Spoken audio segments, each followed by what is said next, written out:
Flash mobs are a cute little pastime of American youths where somebody will send out a text or a Twitter message or a Facebook message to a group of people and say, everybody meet up at such and such a place at such and such a time and do this. So they're going to meet up, and at 4:30 on a Tuesday afternoon, they are all going to do the Michael Jackson dance for whatever that spooky music video was that he had, Thriller. Yeah. And so you get a bunch of strangers who don't know each other because they just keep forwarding the message.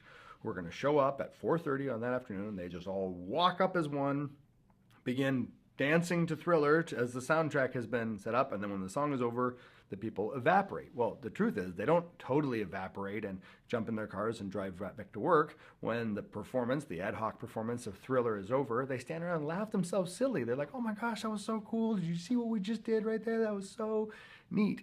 I can't remember the last time I was at church where 20 people or even 5 people said, oh my gosh, I was so excited. I can't believe what we just did. That was so neat.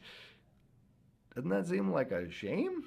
Now, maybe you say, yeah, but there's deeper, more important, more holistic, relational things happening at church. I go, yeah, absolutely, there are. But I don't know where we got the idea that laughter was ungodly or that joy was something other than a fruit of the Holy Spirit. And I think there's maybe space in our churches for a little more godly mischief. In fact, I think that's how relationships are best formed, is when you have fun with somebody, when you get into a little bit of good trouble with somebody.